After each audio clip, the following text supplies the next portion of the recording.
Hello everyone, welcome back to Sarathi law classes.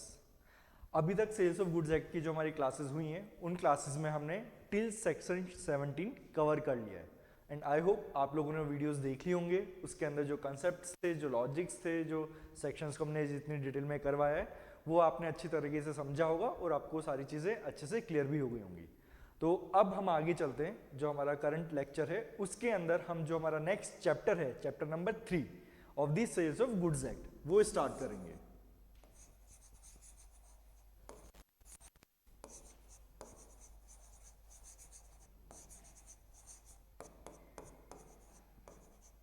आज का जो हमारा चैप्टर होने वाला है वो होगा चैप्टर नंबर 3। अब जो हमारा चैप्टर नंबर 3 है वो किन चीज़ों से डील करता है।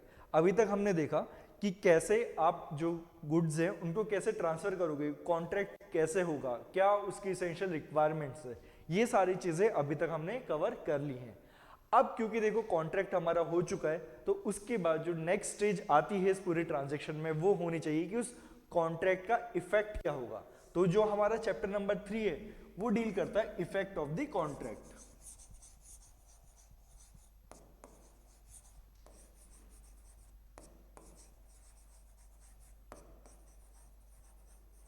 यानी कि आपने सेल्स ऑफ गुड्स एक्ट का कोई भी कॉन्ट्रैक्ट किया है तो उसका क्या इफेक्ट होने वाला है। अब देखिए सीधी सी बात है, अगर आपने सेल्स ऑफ गुड्स एक्ट का कोई भी कॉन्ट्रैक्ट किया है तो उसका एक सिंपल सा इफेक्ट होने वाला है और वो होगा कि प्रॉपर्टी ट्रांसफर होगी। यही तो इसीलिए तो हमने सेल्स ऑफ गुड्स एक्ट का जो ट्रांसफर है वो किया है, कॉन्ट्रैक्ट ऑफ सेल है वो इसीलिए तो किया है कि प्रॉपर्टी एक इंडिविजुअल से दूसरे इंडिविजुअल में ट्रांसफर हो जाए। यानी कि इसका इफेक्ट क्या होने वाला है, transfer of the property.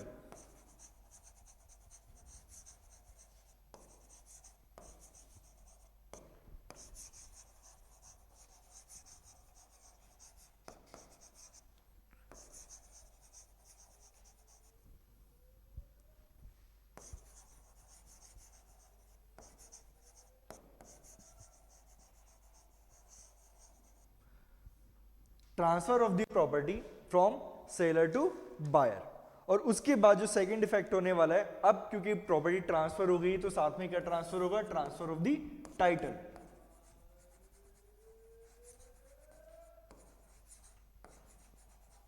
Of the title. तो जो आने वाले जो सेक्शन है हमारे उसके अंदर हम यही दो चीजें कवर करने वाले हैं कि कैसे वो प्रॉपर्टी ट्रांसफर होगी और टाइटल भी कैसे ट्रांसफर होगा। तो ये जो प्रोविजन है 27 से लेके सेक्शन 30 तक रहेंगे और ये वाले जो प्रोविजन है सेक्शन नंबर 18 से लेके 26 तक ये वाले प्रोविजन रहने वाले हैं।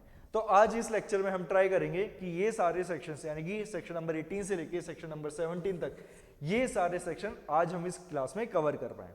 तो चलिए स्टार्ट करते हैं आज का हमारा लेक्चर। सबसे पहले हम स्टार्ट करेंगे सेक्शन नंबर 18 के साथ, जिसके अंदर लिखा हुआ है कि कैसे वो गुड्स हैं अगर वो असर्टेन होंगे तो ट्रांसफर होंगे।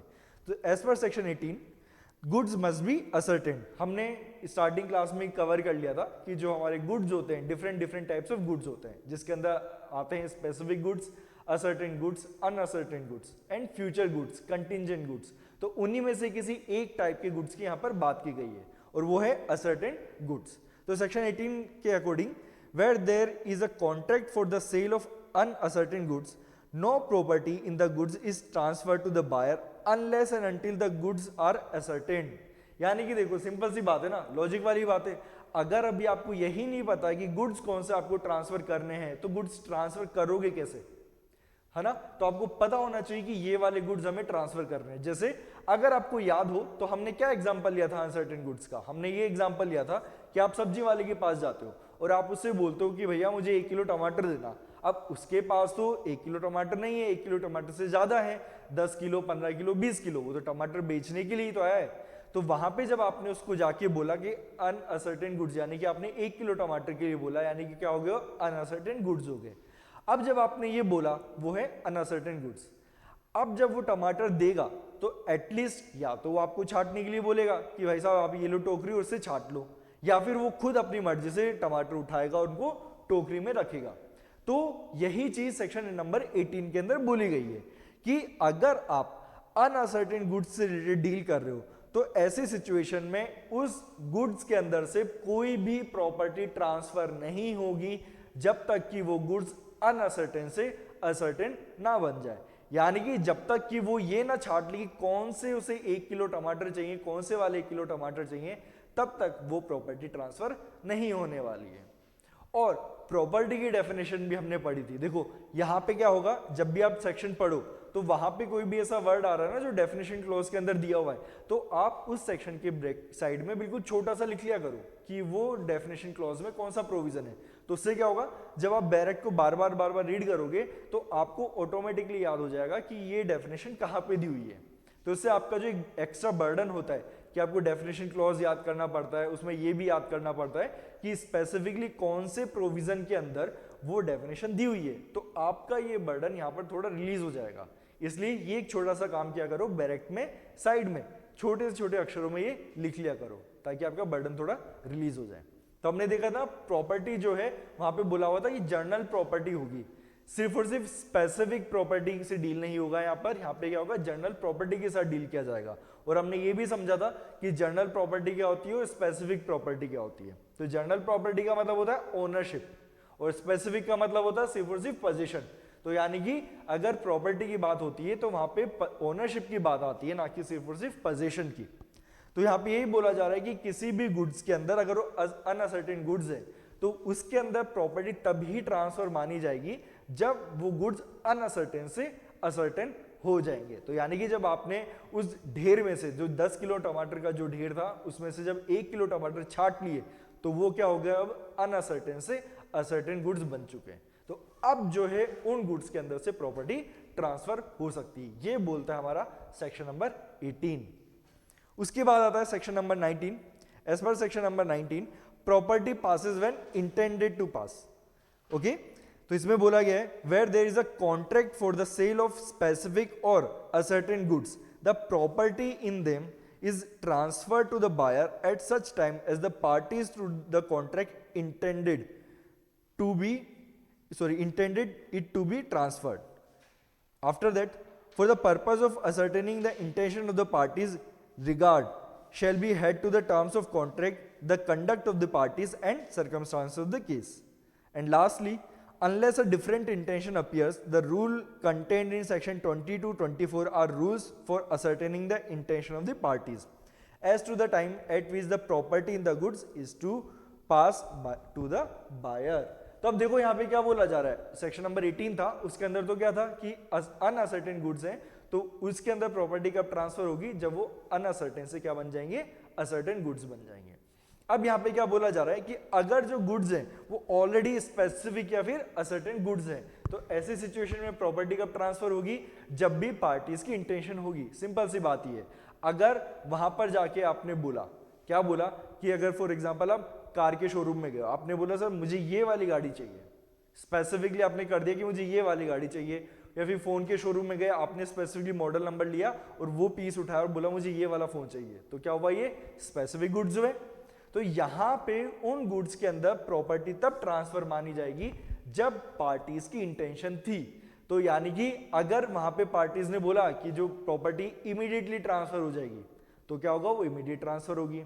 अगर पार्टी बोलती कि 2 दिन बाद या 3 दिन बाद ट्रांसफर होगी, तो क्या होगा, 2 या 3 दिन बाद ट्रांसफर मानी जाएगी। जो भी उसके अंदर उनकी इंटेंशन होगी उसके अकॉर्डिंग आपको डिसाइड करना पड़ेगा कि यहाँ पे पार्टी जो है किस तरीके से और कब उस प्रॉपर्टी को ट्रांसफर करना चाह रही है। तो ये एक सिंपल सा प्रोविजन था हमारा सेक्शन नंबर 19। और यहाँ पे कुछ इसेंशियल चीजें दी हुई कि आप कैसे, अब कोर्ट को भी तो हेल्प मिलनी चाहिए ना, कि कैसे आप डिसाइड करोगे कि इंटेंशन क्या थी। तो उसके लिए जो उसका क्लॉज 2 है उसके अंदर क्लियरली मेंशन कर दिया है। यहाँ पे लिखा हुआ है कि कोर्ट किन चीजों का ध्यान रखेगा, terms of the contract, conduct of the parties and circumstance of the case. 3 चीजें क्या है, टर्म ऑफ द कॉन्ट्रैक्ट,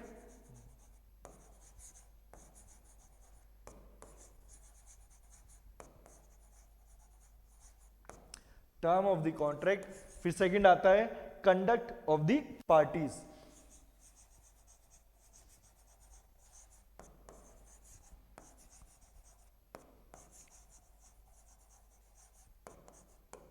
और lastly circumstance of the case.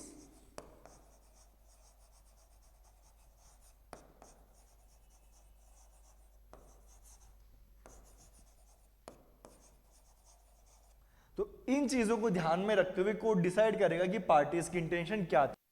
ये वो फैक्टर है, ये तीन वो फैक्टर है जो कोर्ट की हेल्प करेंगे ये डिसाइड करने में कि पार्टीज एक्चुअल में चाहती क्या थी, उनकी क्या इंटेंशन थी। और इन फैक्टर्स को ध्यान में रखते हुए फिर कोर्ट फाइनली डिसाइड करेगा कि कब वो प्रॉपर्टी जो है उन गुड्स में से ट्रांसफर हो चुकी है।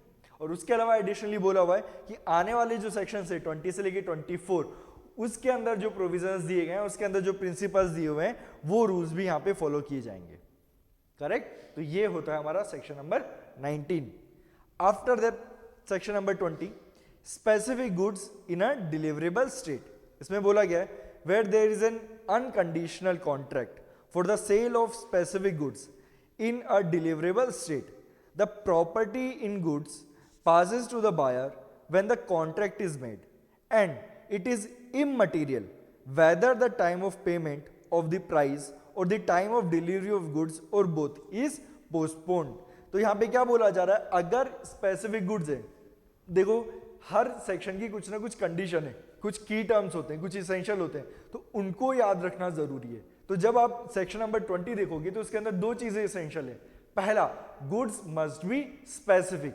क्या चीजें यहाँ पे, पहली जो कंडीशन है सेक्शन 20 के लिए वो ये है दैट गुड्स क्या होने चाहिए, स्पेसिफिक होने चाहिए।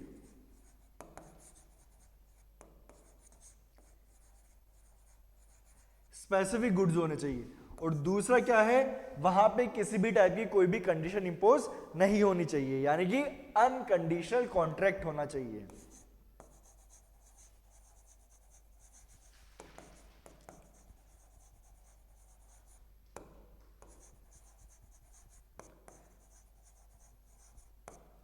यानी कि ये दो कंडीशन जो हैं, ये दोनों रिक्वायरमेंट है, ये दोनों ही फुलफिल होनी चाहिए। अगर इनमें से एक भी रिक्वायरमेंट फुलफिल नहीं हो रही है तो इसका मतलब क्या है कि ये जो सेक्शन 20 है ये यहाँ पर एप्लीकेबल नहीं होगा।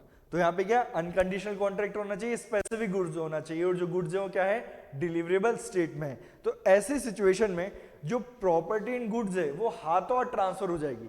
जैसे ही आपने कॉन्ट्रैक्ट है उसमें आप एंटर किए हो, जैसे ही आपने कॉन्ट्रैक्ट के अंदर एंटर किए हो, वैसे ही वो क्या हो गया है, अब वो प्रॉपर्टी क्या हो गई, ट्रांसफर हो गई है फ्रॉम सेलर टू बायर। इसका आप एग्जांपल ले सकते हो, जैसे कि आप गए हो अगर किसी भी शोरूम में गए हो, है ना, किसी भी शोरूम में गए हो कपड़े खरीदने के लिए। अब आप जैसे ही कपड़े खरीदने गए, पहली बात तो वहां पे जब आप कपड़े खरीदते हो तो वो क्या होते हैं, स्पेसिफिक गुड्स होते हैं। जैसे आपने उनको उठा के आप काउंटर पे लेके जाते हो। अब इस चीज को ध्यान रखना, देखो जब कॉन्ट्रैक्ट की हमारी क्लास हुई थी तब हमने बताया था कि जब भी आप इस तरीके से किसी भी शोरूम में जाते हो, वहां से कोई भी गुड सेलेक्ट करते हो, तो जब आप गुड सेलेक्ट कर रहे हो तो आप ऑफर को एक्सेप्ट नहीं कर रहे हो। वहां पे जब गुड्स डिस्प्ले में रखे हुए हैं तो वो क्या है, इन्विटेशन टू ऑफर। और जब आपने वो गुड्स उठा के काउंटर पे ले जाके दिए वो होता है ऑफर। यानी कि एक्चुअल में जो बायर है वो होता है ऑफरर, वो प्रपोजल देता है। तो आप जब वहां पे गुड्स लेके गए उसके पास तो वो हुआ ऑफर। और जैसे ही काउंटर पे जो कैशियर है या फिर जो भी इंडिविजुअल है, जो मैनेजर है वहां का, वो जैसे ही एक्सेप्ट करेगा आपका ऑफर, अब जाके वो कॉन्ट्रैक्ट में बदलेगा, ना कि जब आपने गुड्स को वहां से पिक किया था तब।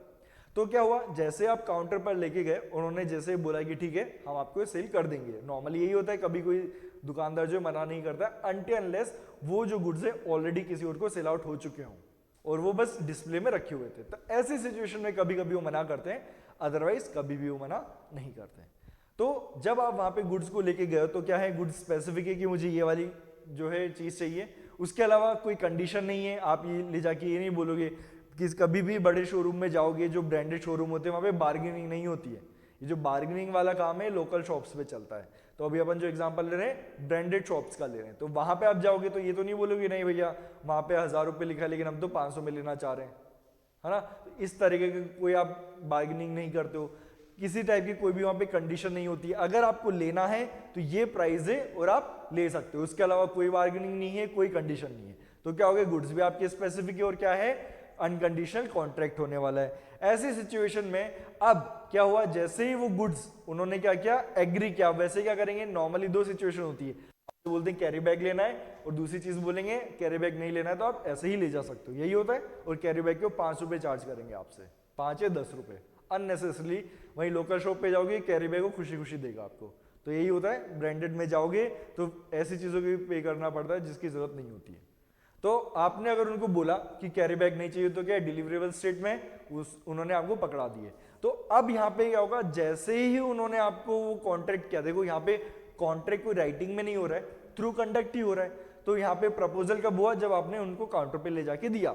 और ये आपका प्रपोजल कब एक्सेप्ट हुआ, जब उन्होंने एक्चुअल में पूछा कि आपको कैरी बैग में लेके जाना है या फिर कैसे लेके जाना है। तो यहाँ पे उन्होंने अपने कंडक्ट से शो कर दिया है कि वो एग्री कर रहे हैं आपको कपड़े बेचने के लिए। तो यहाँ पे क्या हो चुका है, आपका एग्रीमेंट कंप्लीट हो चुका है। और एग्रीमेंट जैसे कंप्लीट हुआ वो किस में कन्वर्ट हो गया, कॉन्ट्रैक्ट में।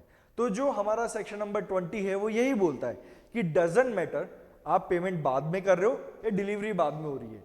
यहाँ पे अगर ये जो हमारी कंडीशन है अगर वो फुलफिल हो रही है तो ऐसी सिचुएशन में जो प्रॉपर्टी है वो इमीडिएटली ट्रांसफर हो जाएगी। यानी कि जैसे ही उन्होंने बोला कि आपको क्या करना है, कैरी बैग में लेके जाना है या फिर आपको अपने साथ ऐसे ही लेके जाना है, वैसे क्या हो गया, कॉन्ट्रैक्ट हो गया। और कॉन्ट्रैक्ट होते अब वो जो गुड्स है आपके हो चुके हैं, ओनरशिप आपकी हो चुकी है। हाँ, पेमेंट आप थोड़े टाइम बात कर सकते हो। कई बार आपने देखा होगा ऐसा भी होता है कि कपड़े फिटिंग के नहीं, आपने क्या किया कि भैया अभी आप इसको अपने पास रखो, मुझे फिटिंग के लिए करवा के दे दो और मैं पेमेंट तब कर दूंगा। कई बार ऐसा भी होता है। लेकिन यहाँ पे क्या हुआ है, गुड्स के अंदर जो ओनरशिप है वो इमीडिएटली ट्रांसफर हो चुकी है। क्यों? क्योंकि गुड्स क्या थे, सबसे पहली बात स्पेसिफिक गुड्स से, दूसरा कॉन्ट्रैक्ट अनकंडीशनल कॉन्ट्रैक्ट था। तो इस वजह से प्रॉपर्टी इमीडिएटली ट्रांसफर हो चुकी है। यानी कि अब जो बायर है वो एक्चुअल में क्या हो चुका है, ओनर बन चुका है उन कपड़ों का। क्लियर है ये चीज? तो अब अपन आते हैं अपने सेक्शन नंबर 21 पर। सेक्शन 21 ये बोलता है specific goods to be put into a deliverable state.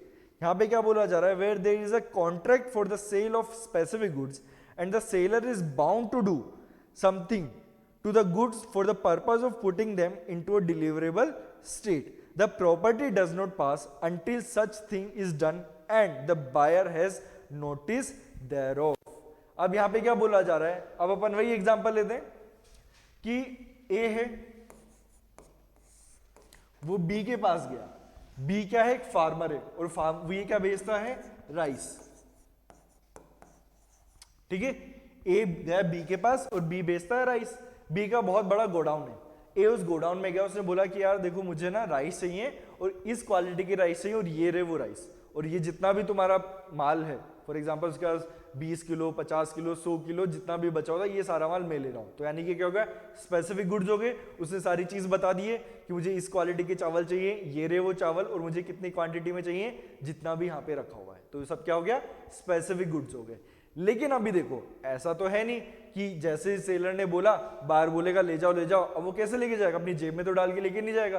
क्या करना पड़ेगा, उन चावल को आपको जो अपन बोरी बोलते हैं उसके अंदर पैक करना पड़ेगा। बोरी या कट्टे उसके अंदर पैक करोगे तभी तो वो गुड्स जो है एक्चुअल में डिलीवरेबल स्टेट में आएंगे। तो सेक्शन 21 यही बोलना चाह रहा है कि अगर आपने स्पेसिफिक गुड्स खरीद भी लिए है ना, कॉन्ट्रैक्ट हो गया आपका, बट यहां पर अभी जो प्रॉपर्टी है वो अभी तक बायर को ट्रांसफर नहीं हुई है। क्यों नहीं हुई है, कि भैया जो राइस है वो इसका एक गोडाउन है, इसके अंदर ये राइस रखे हुए हैं। अब जब तक कि ये राइस आपके कट्टों में पैक नहीं हो जाते, यानी कि डिलीवरेबल स्टेट में नहीं हो जाते, जब तक ये ऐसे कट्टों में पैक नहीं होगा तब तक ये जो राइस है डिलीवरेबल स्टेट में नहीं आएंगे। और जब तक ये डिलीवरेबल स्टेट में नहीं आ जाते और इस चीज का नोटिस बायर को नहीं हो जाता है, देखो ये चीज भी एसेंशियल है। इस चीज को चाहे आप वहां पर बॉक्स बना सकते हो, जो सेक्शन 21 है उसकी लास्ट लाइन के अंदर आओ, वहां पर लिखा हुआ है such thing is until such thing is done and, देखो एंड लिखा हुआ है। इस चीज को आप बॉक्स बना सकते हो अपने बैरेट के अंदर, इसको ऐसे बॉक्स बना के लिख लो, ताकि जब भी आप बैरेट पढ़ो तो आपको ये चीज ध्यान रहे स्पेसिफिकली कि भैया जो गुड्स है ना वो पहली बात तो डिलीवरेबल स्टेट में आने चाहिए, और उसके बाद क्या होना चाहिए, उस डिलीवरेबल स्टेट की नोटिस किसको होनी चाहिए, बायर को होनी चाहिए। अगर उस चीज का नोटिस बायर को नहीं था तो अभी तक प्रॉपर्टी ट्रांसफर नहीं हुई है। तो यानी कि आपने कट्टों में तो पैक कर दिया है, इसको कट्टों में भर दिया है चावल को, लेकिन अभी तक जो बी है उसने ए को इन्फॉर्म नहीं किया है कि आपके चावल जो पैक हो चुके हैं। तो ऐसी सिचुएशन में क्या होगा, वो जो गुड्स हैं वो अभी तक ट्रांसफर नहीं हुए हैं। चीज क्लियर हो गई है, उसके अंदर जो प्रॉपर्टी है वो अभी तक ट्रांसफर नहीं मानी जाएगी। क्लियर है ये? ओके। नेक्स्ट है हमारा सेक्शन नंबर 22। 22 बोलता है specific goods in a deliverable state when the seller has to do anything that in order to a certain price. अब इसमें बोला जा रहा है where there is a contract for the sale of specific goods in a deliverable state, but the seller is bound to weigh, measure, test और do some other act or thing with reference to the goods for the purpose of ascertaining the price. The property does not pass until such act or thing is done by the buyer and the buyer has notice thereof. यानी कि यहाँ पे क्या हो रहा है, अब आपको चावल जो है सेम चीज यहाँ पर हो रही है कि यहाँ पे अब आपको चावल को, अब जैसे यहाँ पे था, यहाँ पे ऑलरेडी उसको पता है कि चावल 10 किलो, 15 किलो, 20 किलो है। अब यहाँ पे जो सेक्शन नंबर 22 है एक चीज एडवांस में बोलता है, वो क्या बोलते हैं कि भाई आपके स्पेसिफिक गुड्स है, उसने बोला कि मुझे चावल चाहिए, लेकिन अभी तक ये नहीं पता ना ये चावल कितने किलो है। क्लियर है चीज? या फिर वो जो चावल है अभी क्या हो रहा है, खेत में रखे हुए हैं, अभी आपने ना तो उसको मेजर किया है ना कुछ किया है, और कोई भी बाहर आपके पास आता है तो बोलेगा मुझे सारे चावल चाहिए, लेकिन अभी आपको क्या करना पड़ेगा, उसको मेजर भी तो करना पड़ेगा। जब तक आप मेजर नहीं करोगे तब तक कैसे होगा? अगर आपने देखा हो मंडियों में जब किसान जो है अपनी फसल लेके जाते हैं तो बोरियों में होते हैं, है ना, तो बोरियों में होना सफिशिएंट नहीं होता, वहां पे जाके उसका मेजरमेंट भी किया जाता है, क्योंकि देखो धोखा तो कोई भी दे सकता है, तो इसलिए क्या करते हैं, सिर्फ जस्ट बिकॉज बोरी में वो भरा हुआ है, वो बोरी की नॉर्मल कैपेसिटी 100 kg की होती है, तो सिर्फ ये बोल देने से कि सर देखो हमारे पास 10 बोरी है यानी कि 1000 kg जो है माल है, तो वो सफिशिएंट नहीं होता, वो एक्चुअल में उसको मेजर करते हैं, उसका टोटल वेट निकालते हैं। क्लियर है चीज? तो आप जब तक कोई ऐसा प्रोडक्ट है जिसको आपको वेट करना जरूरी है, उसका एक्चुअल में वेट निकालना जरूरी है, मेजर करना जरूरी है, तो जब तक आप वो काम नहीं कर देते हो तब तक वो प्रॉपर्टी ट्रांसफर नहीं होगी। और यहाँ पे भी दोनों चीजें एसेंशियल है कि पहली बात तो आपने वो काम कर दिया है, और उसके बाद कि आपने ये काम कर दिया उसका नोटिस किसको होना चाहिए, सामने वाली पार्टी को, यानी कि जो बायर है उसको ये नोटिस होना चाहिए, और जब उसको नोटिस मिल जाएगा तब जाके वो प्रॉपर्टी वहां से ट्रांसफर मानी जाएगी। क्लियर है चीज? तो ये हो गया अपना सेक्शन नंबर 22। ठीक है, अब आते हैं अपन सेक्शन नंबर 23 पर। Section number 23, sale of unascertain goods and appropriation. अब देखो ये सेक्शन थोड़ा सा डिफिकल्ट हो सकता है as compare to previous section, difficult बिल्कुल भी नहीं है, लेकिन आप देख रहे हो अभी तक हम बिल्कुल सीधे सीधे सेक्शन पढ़ते हुए आ रहे हैं, ये थोड़ा सा घुमा हुआ सेक्शन है, तो इसको ध्यान से पढ़ना और ध्यान से समझना। ओके, तो सेक्शन 23 के अंदर लिखा हुआ है where there is a contract for the sale of unascertained or future goods by description। अब पहली चीज तो यहां पर ही समझ लो, अपन इसको एक साथ रीडिंग करने के बजाय टुकड़ों में रीडिंग करेंगे ताकि आपको टुकड़ों में ये स्टेप बाय स्टेप समझ में आ जाए। तो यहां पे क्या बोला जा रहा है, पहली बार तो कौन से गुड्स की बात की जा रही है, वो गुड्स है अनअसर्टेन गुड्स और फ्यूचर गुड्स बाय डिस्क्रिप्शन, यानी कि आपने डिसाइड कर लिया कि मुझे ये गुड्स चाहिए और आपने उनका डिस्क्रिप्शन दे दिया है कि मुझे स्पेसिफिकली ये वाले गुड्स चाहिए। तो अगर कोई भी ऐसे गुड्स हैं जो अनसर्टेन है या फिर फ्यूचर गुड्स हैं by description, and goods of that description and in deliverable state are unconditionally appropriated to the contract either by seller with the assent of the buyer और the buyer with the assent of the seller. यहां तक आपको पढ़ना है। अब देखो जो and है ना, वहां पर आप एक लाइन ड्रॉ कर दो ताकि आपको समझ में आ जाए कि यहां से इस सेक्शन का सेकंड वाला पार्ट स्टार्ट हो रहा है। ठीक है, ये चीज समझ में आ गई है? तो यहां पे जब आप लाइन ड्रॉ करोगे तो वहां पे लिखा हुआ है goods of that description and in a deliverable state, यानी कि अभी वो क्या थे, अनसर्टेन गुड्स थे और फ्यूचर गुड्स थे। अब आपको क्या करना पड़ेगा, उनको डिलीवरेबल स्टेट में तो डालना पड़ेगा ना, और उसी डिस्क्रिप्शन के गुड्स बनाने पड़ेंगे। तो ऐसी सिचुएशन में क्या हो रहा है, आपने उनको डिस्क्रिप्शन का कर दिया है और डिलीवरेबल स्टेट में डाल दिया है। अब आप क्या कर रहे हो, वहां पर अनकंडीशनली एप्रोप्रिएट कर रहे हो।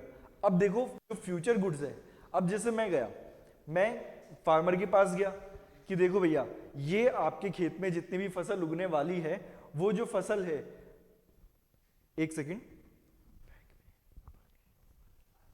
है ना, तो जो फ्यूचर गुड्स है वो जब तक कंफर्म नहीं होंगे, जब तक कि आप उनको फिक्स नहीं कर देते हो कि देखो फ्यूचर गुड्स का यही होता है। अब मैंने बोल दिया कि मुझे जो है एक यहां से जो आपके राइस उगेंगे वो चाहिए, अब वहां पे हो क्या हो गए, फ्यूचर गुड्स हो गए।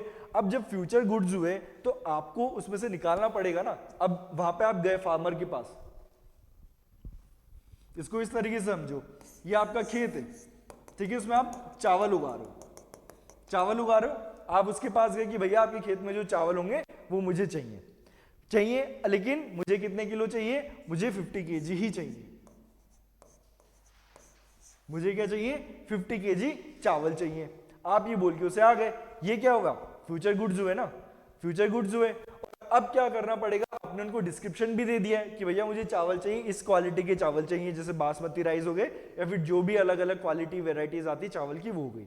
तो यहाँ पे क्या हुआ, अब आपने जब वो चावल उगे तो यहां से क्या निकल के आया, एक्चुअल में टोटल चावल निकल के आ रहे हैं 200 केजी, ठीक है। और आपको तो कितने चाहिए थे, 50 केजी तो चाहिए थे। तो यहां पे आपको क्या करना पड़ेगा, जो किसान है, जो फार्मर है, उन 200 केजी में से स्पेसिफिकली 50 किलो निकालेगा, स्पेसिफिकली 50 किलो निकालेगा और उनको निकाल के साइड में रख देगा कि भैया ये जो 50 किलो चावल है, ये जो हमारे पास ए आया था, अपन मान लेते हैं कि आप ए हो, कि हमारे पास जो ए आया था उसको हम ये 50 केजी चावल ट्रांसफर करने वाले हैं। तो यानी कि आपने वो जो 50 केजी चावल है, 200 केजी में से 50 केजी चावल वो एप्रोप्रिएट कर दिए for the purpose of contract with A. जो आपने ए के साथ जो कॉन्ट्रैक्ट किया था उस कॉन्ट्रैक्ट के पर्पस के लिए आपने 50 केजी चावल एप्रोप्रिएट कर दिए, ठीक है, और अनकंडीशनली किए। यानी कि आपने 50 किलो निकाल के रखा और बोला कि भैया ये तो ए को ही जाएंगे, बाकी जो 150 किलो वो हम देख लेंगे, लेकिन ये जो 50 किलो चावल हैं जो हम अलग से निकाल के रख रहे हैं वो क्या होगा, ए के लिए ही दिया जाएगा। तो ऐसी सिचुएशन में क्या होगा कि यहां पे आप क्या कर रहे हो कि जो सेलर है वो किसके असेंट के साथ कर रहा है, बायर के असेंट के साथ कर रहा है। यानी कि जब आपने 50 किलो चावल अलग से निकाल के रखे तो अभी तक तो सेलर ने अपनी मर्जी से निकाल के रखे, अब क्या होगा, ए आएगा और वो देखेगा कि हाँ ये 50 किलो चावल जो मेरे लिए अलग से निकाल के रखे हैं ये मैं लूंगा। तो अब क्या हो गया है, वो जो एप्रोप्रिएशन है वो क्या हो गया, with the assent of the buyer, वो क्या हो गया, with the assent of the buyer. तो अब ये जो हमारी कंडीशन है सेक्शन नंबर 23 की, वो सारी कंडीशन कंप्लीट हो चुकी है। तो ऐसी सिचुएशन में क्या होगा, अब जैसे ही बायर ने अपनी असेंट दी है, ठीक है, कि हाँ यही 50 किलो चावल है, जैसे उसने अपनी असेंट दे दी वैसे अब वो चावल के अंदर जो प्रॉपर्टी किसको ट्रांसफर हो चुकी है, बायर को ट्रांसफर हो चुकी है। चीज क्लियर हो गई है। एक बार मैं फिर से आपको इसी एग्जांपल के थ्रू समझा देता हूं कि यहां पे इसेंशियल रिक्वायरमेंट क्या है। सबसे पहले तो आपके जो गुड्स हैं वो क्या होने चाहिए, अनसर्टेन होने चाहिए या फिर फ्यूचर गुड्स होने चाहिए बाय डिस्क्रिप्शन। चीज क्लियर है, गुड्स की टाइप समझ में आ गए, ये स्पेसिफिक गुड्स के लिए नहीं है और ये असर्टेन गुड्स के लिए भी नहीं है, ये दो टाइप के गुड्स के लिए स्पेसिफिकली प्रोविजन है। उसके बाद ये बोला जा रहा है जो अनसर्टेन है गुड्स या फिर फ्यूचर गुड्स बाय डिस्क्रिप्शन है, तो ऐसे सिचुएशन में जब आप आगे चल के उन गुड्स को उस पर्टिकुलर डिस्क्रिप्शन की जो गुड्स हैं उनको डिलीवरेबल स्टेट में कर दोगे, है ना। अब देखो चावल ऐसा तो नहीं है खेत में होगी और आपने फसल में डिसाइड कर लिया, डिलीवरेबल स्टेट में लाने का मतलब क्या है, आपने उन फसल को वहां से काटा, फिर उसको जो अपन क्लीन करना बोलते हैं वो क्लीनिंग प्रोसेस की, उसके बाद आपने बोरियों में भरा और उसके बाद आपने वो चावल अलग से निकाल के रखे, तभी तो डिलीवरेबल स्टेट के अंदर आए। तो जब वो डिलीवरेबल स्टेट में आ चुके हैं, अब आप क्या करोगे, उन चावल को एप्रोप्रिएट करोगे for the specific purpose of that particular specific contract. और जब आप एप्रोप्रिएट कर दोगे तो अब अपोजिट पार्टी की आपको असेंट चाहिए। जब ये सारे स्टेप क्लियर हो जाएंगे तब जाके वो प्रॉपर्टी ट्रांसफर मानी जाएगी। यानी कि स्टेप 1 क्या है, पहले तो गुड्स का टाइप कि कौन से गुड्स हैं, ठीक है, इस सेक्शन को आप इस तरीके से कर सकते हो। यानी कि स्टेप 1 क्या हुआ आपका कि गुड्स की टाइप क्या है। फिर जो सेकंड स्टेप आपको देखना पड़ेगा, सेकंड स्टेप क्या देखना पड़ेगा कि यहां पे अब आप क्या कर रहे हो, गुड्स को डिस्क्रिप्शन के हिसाब से सेलेक्ट कर रहे हो, है ना, क्योंकि अपन ने क्या देखा था, फ्यूचर गुड्स ऑफ डिस्क्रिप्शन। तो यहां पे आप क्या कर रहे हो, आप उसको डिस्क्रिप्शन के अंदर डाल रहे हो, उसके अकॉर्डिंग सेलेक्ट कर रहे हो, डिलीवरेबल स्टेट के अंदर बना रहे हो।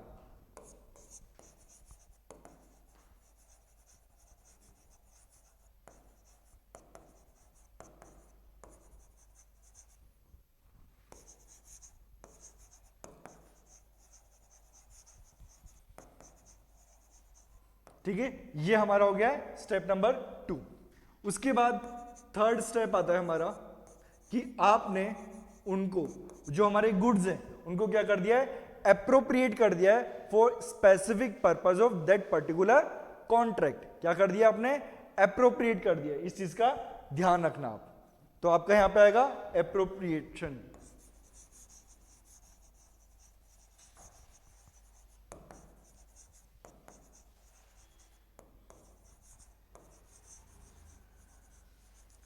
ठीक है, यहां पे आपने गुड्स को अप्रोप्रिएट कर दिया और सबसे लास्ट स्टेज आएगी assent of the opposite party.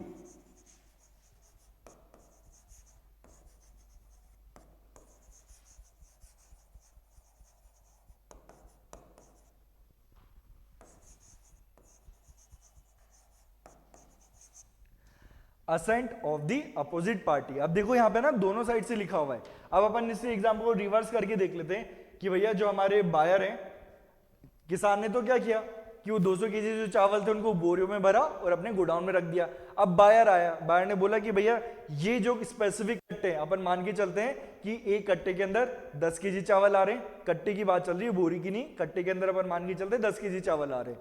तो उसने क्या किया, उस पूरे गोडाउन में से 10 कट्टे उठाए, सॉरी 5 कट्टे उठाने पड़ेंगे, 50 केजी चाहिए तो 5 कट्टे उठाए, उठा के उनको साइड में रख दिया और बोला कि भाई साहब मुझे ये 5 कट्टे चाहिए चावल। ठीक है, अब असेंट किसकी लगेगी, सेलर की लगेगी, है ना। तो यहां पे क्या होगा, अप्रोप्रिएट कौन कर सकता है, बायर भी कर सकता है और सेलर भी कर सकता है, दोनों में से कोई भी अप्रोप्रिएट कर सकता है। लेकिन हाँ, उस अप्रोप्रिएशन के बाद अपोजिट पार्टी की असेंट लेना जरूरी है। जब तक वो असेंट नहीं मिलेगी तब तक हमारी जो सारे स्टेप है वो कंप्लीट नहीं हो पाएंगे। ये सारे स्टेप कंप्लीट होना जरूरी है और जब ये सारे स्टेप कंप्लीट हो जाएंगे तब आप ये बोलोगे कि वो जो प्रॉपर्टी है उन गुड्स के अंदर वो ट्रांसफर हो चुकी है। क्लियर हो गया, ये सारी चीजें क्लियर है। तो इस तरीके से आपको सेक्शन नंबर 23 को पढ़ना है। इसको आप एक साथ फ्लो में पढ़ डालोगे तो हो सकता है शायद आपको एक बार में क्लिक ना करे, लेकिन इसको आपको टुकड़ों में डिवाइड करना है और उसके बाद ये जो सेक्शन है आपके लिए बहुत ईजी हो जाएगा। उसके बाद अपन देखते हैं सेक्शन नंबर 23 के अंदर subsection 2, where in pursuance of the contract the seller delivers the goods to the buyer or to a carrier or other bailee whether named by the buyer or not for the purpose of transmission to the buyer and does not reserve the right of disposal, he is deemed to have unconditionally appropriated the goods to the contract। तो यानी कि इसमें क्या बोला जा रहा है कि भाई सेलर ने क्या किया है, उन गुड्स को ट्रांसमिशन में डाल दिया है। जैसे कि यहाँ पे क्या किया गया है कि भाई जो हमारे बायर है वो क्या कर रहे हैं, वो दूसरी सिटी में रहते हैं और जो सेलर है वो दूसरी सिटी में रहता है। तो सेलर ने क्या किया, ट्रांसपोर्टेशन में उन प्रोडक्ट्स को डाल दिया, वो जो गुड्स है उनको डाल दिया। तो ऐसे सिचुएशन में क्या माना जाएगा कि जो पार्टी है, जो सेलर है, उन्होंने अपनी साइड से अनकंडीशनली उन गुड्स को क्या कर दिया है, एप्रोप्रिएट कर दिया है। चीज क्लियर है ये। तो यहाँ पे ध्यान रखना, अगर आप उनको in the course of transmission डाल देते हो तो उसको क्या माना जाएगा, अनकंडीशनली एप्रोप्रिएशन। ये क्लियर हो गया। तो ये हो जाता है अपना सेक्शन नंबर 23।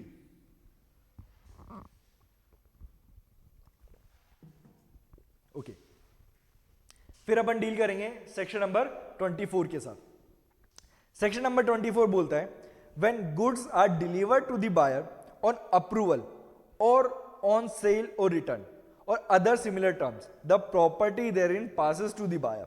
अब देखो यहां पे कई बार आपने देखा होगा कि सेलर जो आपको गुड्स बेचते हैं उनको बोलते भाई साहब लेके जाओ आप, और अगर आपको पसंद नहीं है तो वापस कर देना, है ना। या फिर ऐसा होता है कि कई बार आप गए परचूनी की दुकान पे, आपको सामान लेने के लिए भेजा गया कि भैया ये जो है 1 किलो चावल लाना इस कंपनी के। अब आप वहां पर गए, वहां पे चावल मिले नहीं उस कंपनी के, लेकिन जो सेलर है उसने बोला कि भाई साहब वो कंपनी के चावल तो नहीं है, लेकिन दूसरी कंपनी के चावल है हमारे पास, है ना, ये लेके जाओ और घर पे अगर आपको मना कर दे तो रिटर्न कर देना। क्लियर है चीज। तो यहाँ पे क्या हो रहा है, वो जो सेल हो रही है गुड्स की वो क्या हो रही है, कंडीशनल सेल है। कैसे कि भाई आप रिटर्न कर सकते हो, है ना। जैसे आप आजकल ऑनलाइन से हर कोई शॉपिंग करता है, Myntra से नायका हो गया, उसके अमेजोन हो गया, फ्लिपकार्ट हो गया, ये सारे कपड़े हैं, अलग अलग चीजें हैं, ब्रांड है। तो आप क्या करते हो, मंगाते हो, पसंद आए तो ठीक, नहीं तो रिटर्न कर दो, यही तो चीज हो रही है। तो यही चीज आ रही है सेल, और क्या चीज आ रही है, बाय ऑन अप्रूवल या फिर ऑन सेल और रिटर्न, यानी कि या तो बायर का अप्रूवल लगेगा या फिर आप क्या कर सकते हो, उसको रिटर्न भी कर सकते हो। तो ऐसी सिचुएशन में वो जो प्रॉपर्टी हो कब ट्रांसफर होगी गुड्स के अंदर, ये चीज आपको सेक्शन नंबर 24 में देखने को मिल जाएगी। तो कब होगी वो ट्रांसफर, पहली situation when he signifies his approval or acceptance to the seller or does any other act adopting the transaction, या फिर if he does not signifies his approval or acceptance to the seller but retains the good without giving notice of rejection, then if a time has been fixed for the return of the goods on the expiration of such time and if no time has been fixed on the expiration of a reasonable time। तो इस पूरे section को आप easily समझ सकते हो हमारे जो ऑनलाइन कॉमर्स है उसके एग्जांपल से। कैसे? आपने Myntra से कोई भी कपड़े मंगाए, अब देखो अगर आपने कपड़े मंगाए तो अगर आपको ट्राई करना है तो ट्राई करो, लेकिन उसका टैग मत फाड़ो, है ना। अगर आपने उसका टैग हटा दिया तो ऐसी सिचुएशन में वो रिटर्नेबल नहीं है। क्यों नहीं है? क्योंकि अब ये माना जाएगा कि आपने वो गुड्स क्या किया, अपनी सिग्निफिकेंस दे दी है, सिग्निफाई कर दिया है कि भैया मैं इन गुड्स को खरीद रहा हूं। तो इसलिए कभी भी टैग आपको तब तक नहीं हटाना चाहिए तब तक आप 100% श्योर ना हो जाओ कि हाँ ये जो गुड्स है मैं अपने पास रखने को तैयार हूं। तो पहली चीज तो ये होगी, जो हमारा पहला पॉइंट है इसके अंदर, when he signifies his approval और acceptance to the seller does any other act adopting the transaction. तो वो एनी अदर एक्ट क्या हो गया? उस टैग को हटाना, उसको रिमूव करना। तो आपकी कंडक्ट से पता चल रहा है कि आप जो है उस ट्रांजैक्शन को एक्सेप्ट कर रहे हो, उस सेल को एक्सेप्ट कर रहे हो। और दूसरा क्या है? If he does not signifies his approval और acceptance to the seller but retains the good without giving notice of rejection. तो ऐसी सिचुएशन में अगर जो टाइम फिक्स था, अब आप देखते हो जब भी कोई ऑनलाइन प्रोडक्ट मंगाते हो इन वेबसाइट से तो उसमें हमेशा रिटर्न की डेट फिक्स होती है। आपको उस डेट से पहले रिटर्न करना होता है, उस डेट के बाद आप रिटर्न नहीं कर सकते हो। तो यही चीज के अंदर बोली हुई है कि आपको क्या करना पड़ेगा, वो गुड्स उस डेट से पहले रिटर्न करने पड़ेंगे। अगर आपने उस डेट से पहले रिटर्न नहीं किए हैं तो क्या मान लिया जाएगा कि आपने अपनी वो जो है एक्सेप्टेंस दे दी है।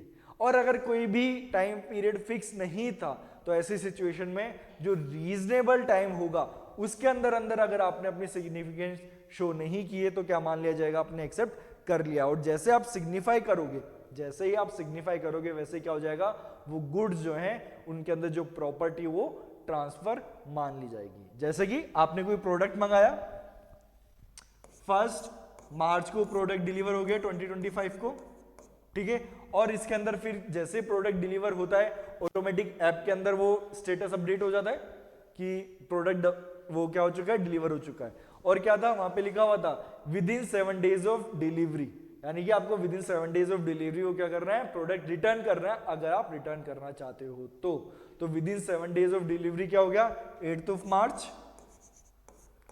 ठीक है। यानी कि अगर आपने 8 मार्च तक उस प्रोडक्ट को रिटर्न करने के लिए रिक्वेस्ट नहीं डाली है उस वेबसाइट पे तो क्या मान लिया जाएगा कि आपने वो गुड्स क्या कर लिए हैं, परचेज कर लिए। और 8 मार्च को क्या होगा, वो गुड्स के अंदर प्रॉपर्टी आपको ट्रांसफर हो जाएगी। या फिर आपने क्या किया, 1 मार्च को आए और 2 मार्च को आपने उन गुड्स का टैग तोड़ दिया। तो जैसे ही वो टैग तोड़ा तो क्या हो गया, आपने अपनी जो एक्सेप्टेंस है उसको सिग्निफाई कर दिया। तो यहां पे क्या हो रहा है, जो गुड्स के अंदर प्रॉपर्टी कब ट्रांसफर हो रही है, आपको 2 मार्च को ट्रांसफर हो रही है। क्लियर है चीज? तो ये है अपना सेक्शन नंबर 24। उसके बाद आता अपना सेक्शन नंबर 25। इसके अंदर बोला गया है reservation of right of disposal where there is a contract for the sale of specific goods or where goods are subsequently appropriated to the contract. The seller may, by the terms of the contract or appropriation, reserve the right of disposal of the goods until certain conditions are fulfilled. In such case, notwithstanding the delivery of the goods to a buyer or to a carrier or other bailey for the purpose of transmission to the buyer, the property in goods does not pass to the buyer until the conditions imposed by the seller are fulfilled. यानी कि ये क्या बोला जा रहा है, देखो 24 में क्या हो रहा था, किसके पास पावर थी, बायर के पास पावर थी कि वो अपनी एक्सेप्टेंस सिग्निफाई कर सकता है।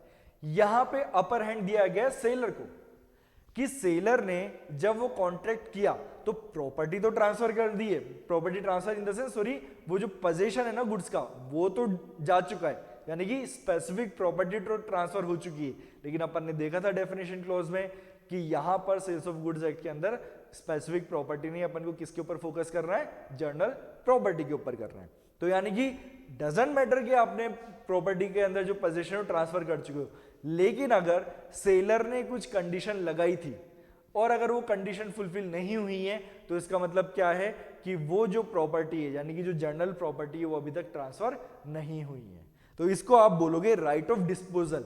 यानी कि सेलर का राइट है डिस्पोज ऑफ करने का। अभी तक चाहे वो प्रॉपर्टी का ट्रांसफर हो चुका हो, उसके अंदर पोजीशन का ट्रांसफर हो चुका हो, उससे फर्क नहीं पड़ता, जो राइट ऑफ डिस्पोजल है वो अभी भी किसके पास है, सेलर के पास है। तो जब तक आपने कंडीशन फुलफिल नहीं कर दी तब तक उस सेल को कंप्लीट नहीं माना जाएगा। जैसे कि ए ने क्या किया, ए ने क्या किया, यहां पे उसने क्या किया, अब ए जो है वो ट्रेडर है, गुड्स बेचता है होलसेल पर, और बी क्या है, रिटेलर है। तो यहां पे क्या हुआ, ए ने माल तो ट्रांसफर कर दिया बी को, है ना, बी के पास वो गुड्स जा चुके हैं, लेकिन ए ने कंडीशन डाली थी कि आपको विद इन 24 आवर पेमेंट करना पड़ेगा, अदरवाइज ये जो गुड्स है मैं वापस से मंगवा लूंगा, है ना, ये उसने कंडीशन डाल दी। तो अभी ए के पास क्या राइट है, राइट ऑफ डिस्पोजल है। तो अगर बी ने वो 24 आवर के अंदर अंदर वो कंडीशन फुलफिल नहीं किए तो क्या हो जाएंगे, गुड्स वापस से क्या हो जाएंगे, ए के पास रिटर्न हो जाएंगे। तो यहां पे क्या बोला जा रहा है कि वो जो गुड्स है वो चाहे आपने ट्रांसमिशन में डाल दिए हो या फिर वो बायर के पास पहुंच चुके हो, उससे फर्क नहीं पड़ता है। जब तक कि आप वो कंडीशन फुलफिल नहीं कर दोगे सेलर की, तब तक उन गुड्स के अंदर से वो प्रॉपर्टी ट्रांसफर नहीं मानी जाएगी। तो आपको कंडीशन फुलफिल करना बहुत ज्यादा जरूरी है। ये है सेक्शन नंबर 25 का subsection 1। Then subsection 2, where goods are shipped or delivered to a railway administration for carriage by railway and by bill of lading or railway receipts, as the case may be, the goods are deliverable to the order of the seller or his agent. The seller is prima facie deemed to reserve the right of the disposal. अब देखो क्या होता है कि आपने क्या किया, railway के थ्रू गुड्स भिजवाए, तो नॉर्मली सिचुएशन में तो क्या होता है कि भाई जो बायर है वो जाएगा, रिसीट दिखाएगा कि भैया ये गुड्स जो हैं मुझे सेल आउट हुए हैं, कुछ ना कुछ उसके अंदर कुछ एप्लीकेशन नंबर होगा, कुछ भी नंबर होगा वो उसने शो करेगा और वो गुड्स उसे मिल जाएंगे, ये चीज होती है। तो यानी कि सेलर का कोई रोल नहीं रह जाता है। लेकिन हाँ, सर्टेन सिचुएशन में सेलर ही कंडीशन डाल सकता है कि भैया जो गुड्स हैं जब वो चले जाएंगे और जो बायर है जब वो आपसे लेने आए तो आपको पहले हमसे कंफर्म करवाना है कि ये गुड्स से डिलीवर करने हैं या फिर डिलीवर नहीं करने। तो जो ये वाली जो कंडीशन है, चाहे आपने क्या किया, रेलवे में डाल दिए, ट्रांसमिशन में डाल दिए, उस जगह पे पहुंच भी गए, बायर आ भी गया रिसीव करने, लेकिन क्या है, जब तक सेलर हाँ नहीं बोल देगा तब तक वो क्या होंगे, गुड्स ट्रांसफर नहीं होंगे। तो ऐसे सिचुएशन में क्या माना जाएगा कि वो जो गुड्स है उनके अंदर जो सेलर है अभी तक उसने राइट ऑफ डिस्पोजल अपने पास रिटेन किया हुआ है। ये बोलता है आपका सबसेक्शन नंबर 2। उसके बाद है subsection 3, where the seller of goods draws on the buyer for the price and transmits to the buyer the bill of exchange together with the bill of lading or as the case may be the railway receipt to secure acceptance or payment of the bill of exchange. The buyer is bound to return the bill of lading or the railway receipt if he does not honor the bill of exchange, and if he wrongfully retains the bill of lading or railway receipt, the property in the goods does not pass to him. यहाँ पे क्या बोला जा रहा है, देखो कि ए ने बी को माल जो है सप्लाई करना है, तो ए ने क्या किया, माल तो किस में डलवा दिया, रेलवे में डलवा दिया। अब साथ में क्या किया, उसने एक प्रोमिसरी नोट किस पे ड्रॉ किया, बी पर, और उस प्रोमिसरी नोट के साथ उसने जो रेलवे रिसीट थी, ये जो सारी चीजें थी वो भी भेज दी कि भैया तुम रखो, और जब रेलवे के थ्रू वो गुड्स आ जाएंगे तो आपको रिसीट दिखानी पड़ेगी, और जब आप रिसीट दिखा दोगे तो ये आपको सामान मिल जाएगा। लेकिन साथ में क्या किया, उसने प्रोमिसरी नोट ट्रांसफर किया। तो ऐसे सिचुएशन में अगर जो बी है उसने उस प्रोमिसरी नोट को ऑनर नहीं किया, है ना, यानी कि उसने वो पेमेंट नहीं किया, तो ऐसे सिचुएशन में क्या होगा कि वो जो उसने साथ में रेलवे रिसीट जो भिजवाई थी ए ने, अब बी को वो रेलवे रिसीट भी क्या करनी पड़ेगी, रिटर्न करनी पड़ेगी ए को, वो अपने पास नहीं रख सकता है। उसके पीछे का सिंपल सा लॉजिक है ना, देखो बी जो है वो पेमेंट कर नहीं रहा है, और अगर उसने वो रिसीट ऑफ एक्सेप्टेंस जो है, रेलवे रिसीट जो है वो अपने पास रखी हुई है, तो क्या करेगा, फ्यूचर में जाके रेलवे के पास जाएगा कि लाओ भैया सामान लेके आओ, मुझे सामान दो, है ना, तो फ्रॉड भी तो कमिट कर सकता है। तो इस रीजन की वजह से यहाँ पे प्रोविजन डाल दिया गया है कि इससे क्या होगा, दोनों पार्टीज का फायदा है, सेलर का भी फायदा, रेलवे का भी फायदा, कि अननेसेसरी उन्हें लिटिगेशन में इन्वॉल्व नहीं होना पड़ेगा। तो यहाँ पे क्या होगा, अगर बायर ने वो प्रोमिसरी नोट को ऑनर नहीं किया है, यानी कि पेमेंट नहीं किया है, तो अब उसे क्या करना पड़ेगा, वो जो रिसीट्स है, लेडिंग बिल है, ठीक है, वो सारे क्या करने पड़ेंगे, रिटर्न करने पड़ेंगे, और अगर वो रिटर्न नहीं करता है, अपने पास रख लेता है, तो ऐसे सिचुएशन में ये नहीं माना जाएगा कि गुड्स के अंदर जो प्रॉपर्टी है वो उसको ट्रांसफर हो चुकी है। क्लियर है चीज? तो ये है हमारा सेक्शन नंबर 25। उसके बाद एक सिंपल सी एक्सप्रेशन दी हुई है, in this section the expressions railway and railway administration shall have the meanings respectively assign to them under the Indian railway act 1890। तो यहाँ पे आपको जाने की जरूरत नहीं है, आपने इतना याद कर लिया, वो आपके लिए सफिशिएंट है। हाँ, ये आपके लिए एमसीक्यू बन सकता है। एमसीक्यू सिंपल सा बनेगा कि for the purpose of section number 25 railway का मीनिंग कहां पर है या फिर कहां पे डिफाइंड है, तो वहां पे आपको ध्यान रखना पड़ेगा इंडियन रेलवेज एक्ट 1890, है ना, ये एक्ट आपको याद रखना पड़ेगा। उसके बाद आता अपना सेक्शन नंबर 26 कि भाई अभी तक हम जो बार बार बात कर रहे हैं कि प्रॉपर्टी ट्रांसफर हो रही है, प्रॉपर्टी ट्रांसफर हो रही है, प्रॉपर्टी ट्रांसफर हो रही है, तो ये हम बात कर क्यों रहे हैं? वो इसलिए कर रहे हैं क्योंकि जब प्रॉपर्टी ट्रांसफर होगी वैसे क्या होता है, रिस्क भी ट्रांसफर होता है ना। जैसे ही प्रॉपर्टी ट्रांसफर होगी वैसे रिस्क भी ट्रांसफर हो जाएगा। कैसे? अगर कल को उन गुड्स को कुछ नुकसान हो गया तो कोई एक पार्टी तो भुगतेगी ना, तो कौन भुगतेगा? तो उसके लिए आपको ये देखना जरूरी है कि प्रॉपर्टी ट्रांसफर कब हो रही है। तो यही चीज 26 के अंदर दी हुई है, unless otherwise agreed the goods remain at the sellers risk until the property therein is transferred to the buyer, but when the property therein is transferred to the buyer, the goods are at the buyer's risk whether delivery has been made or not, provided that where delivery has been delayed through the fault of either buyer or seller, the goods are at the risk of the party in fault as regards any loss which might not have occurred but for such fault. And lastly, provided also that nothing in this section shall affect the duties or liabilities of either seller or buyer as bailey of the goods of the party। तो अब इसमें क्या बोला जा रहा है, देखो कि जैसे ही उस प्रॉपर्टी, उन गुड्स के अंदर से प्रॉपर्टी ट्रांसफर हो गई है, वैसे क्या हुआ है, रिस्क भी ट्रांसफर हो चुका है। तो जब तक कि ए और बी है, अपन वही लेके चलते हैं कि भैया ए जो है उसने बी किसान को बोला कि मुझे चावल चाहिए, तो चावल वाल सब कुछ सॉर्ट हो चुके हैं, एप्रोप्रिएट भी हो चुके हैं, और अभी तक उसने क्या किया है, ए को इन्फॉर्म नहीं किया है। तो अभी तक क्योंकि उसने ए को इन्फॉर्म नहीं किया, तो ऐसी सिचुएशन में क्या होगा, प्रॉपर्टी अभी भी किसके पास मानी जाएगी, बी के पास ही तो मानी जाएगी, क्योंकि अपन ने देखा था, स्पेसिफिकली देखा था सेक्शन नंबर 21 के अंदर कि आपको क्या करना पड़ता है, उनको स्पेसिफिकली नोटिस भी सेंड करना पड़ता है। तो उसने नोटिस तो अभी सेंड किया नहीं है, उसने क्या किया, सिर्फ अभी तक उनको डिलीवरेबल स्टेट के अंदर डाला है। तो जब तक नोटिस सेंड नहीं किया, प्रॉपर्टी किसके पास है, बी के पास ही है। तो अब जब वो गोडाउन में सामान रखा हुआ है और आग लग जाती है गोडाउन में, बाढ़ आ जाती है, चूहे खा जाते हैं, कुछ भी सिचुएशन होती है, तो ऐसी सिचुएशन में किसको लॉस सफर करना पड़ेगा, बी को लॉस सफर करना पड़ेगा। क्लियर है?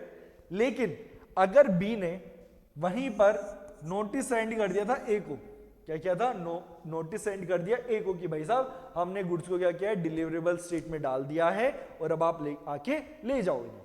तो अब जो है जैसे उन्होंने उसको नोटिस दिया, प्रॉपर्टी किसको ट्रांसफर हो चुकी है, ए को ट्रांसफर हो चुकी है।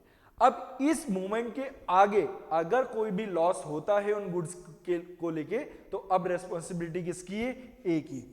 पूरा लॉस कौन सफर करेगा, ए सफर करेगा। तो इस चीज का ध्यान रखना। तो अभी तक जो हमने प्रोविजन पढ़े हैं वो इसीलिए पढ़े कि एक्चुअल में किसका ये रिस्क होने वाला है।